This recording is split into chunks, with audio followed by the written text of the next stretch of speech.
नमस्कार दोस्तों, मैं doctor Akshay Bhuse, orthopaedic spine surgeon. Back pain एक ऐसा सिम्टम जो आजकल हर एक दूसरे को हो रहा है, लेकिन क्या आप जानते हैं हर बैक पेन जो सिंपल दिखता है वो सिंपल नहीं होता। कभी कभी ये आपके बॉडी के अंदर चल रहे किसी सीरियस प्रॉब्लम का वार्निंग साइन भी हो सकता है। आज के इस वीडियो में हम बात करेंगे red flag science of back pain, ऐसे सिग्नल जो आपको बिल्कुल भी इग्नोर नहीं करने चाहिए। फर्स्ट, परसिस्टेंट और नाइट पेन। अगर आपका बैक पेन 3 महीने से ज्यादा है या रात में पेन बढ़ जाता है, ये नॉर्मल मसल स्ट्रेन नहीं होता।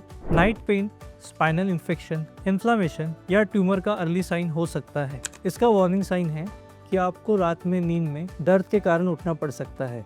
ऐसे केस में आपको MRI और डिटेल स्पाइन इवैल्यूएशन की जरूरत रहेगी। 2, pen radiating two legs with numbness and weakness. जब पेन सिर्फ बैक पे नहीं रहता, वो नीचे की ओर आपके लेग्स में जाता है, स्पेशली जब आपको सूनापन, झुंझुनी या कमजोरी लगती है। ये नर्व कंप्रेशन का साइन है, जिसे हम डिस्क प्रोलैप्स या कॉमनली सियाटिका कहते हैं, जिसका वार्निंग साइन है कि आपकी पैरों की ताकत अचानक से जा सकती है, आपको चलने में डिफिकल्टी हो सकती है या फिर आपको फुट ड्रॉप हो सकता है। इसका टाइमली डायग्नोसिस करना बहुत ज़रूरी है, नहीं तो नर्व परमानेंट डैमेज हो सकती है। 3, loss of bladder and bowel control. ये एक मेडिकली इमरजेंसी कंडीशन है। अगर आपको बैक पेन के साथ यूरिन या फिर बाउल का कंट्रोल नहीं रहता, इसे हम फॉडा इक्वाना सिंड्रोम कहते हैं। ऐसे स्थिति में आपको इमीडिएटली आपके स्पाइन कंसल्टेंट को दिखाना चाहिए, क्योंकि अगर टाइमली डायग्नोसिस या फिर ट्रीटमेंट नहीं हुआ तो नर्व परमानेंटली डैमेज हो सकती है। 4, अनएक्सपेक्टेड वेट लॉस और फीवर। अगर आपको बैक पेन के साथ फीवर या फिर नाइट स्वेट्स है तो अपने डॉक्टर को ज़रूर दिखाएं, क्योंकि इंडिया में ट्यूबरकुलोसिस स्पाइन बहुत कॉमन है, बट अगर जल्दी डायग्नोसिस हो गया तो क्यूरेबल भी है।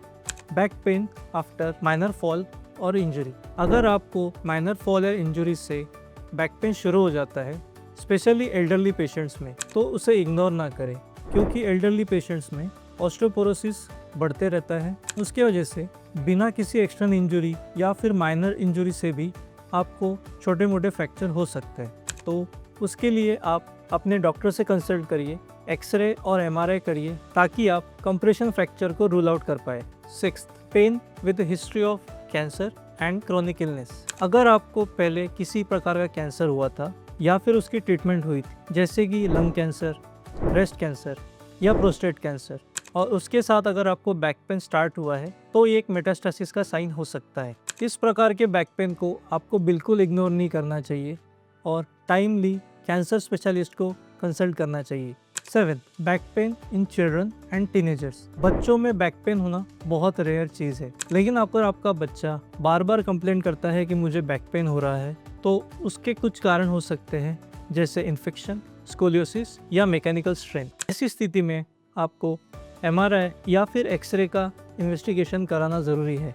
हर बैक पेन डेंजरस नहीं होता, बट रेड फ्लैग साइंस को इग्नोर करना भी रिस्की है। Remember, early diagnosis means early recovery. अगर आप या फिर आपका कोई रिलेटिव ऐसे कोई रेड फ्लैग साइंस से सफ़र कर रहा है, तो आप आपके स्पाइन स्पेशलिस्ट को ज़रूर दिखाएं। आप आपके बैक पेन को इग्नोर मत कीजिए, क्योंकि कभी कभी ये आपके बॉडी के अंदर चलने वाले किसी सीरियस कंडीशन का सिग्नल हो सकता है। Thank you.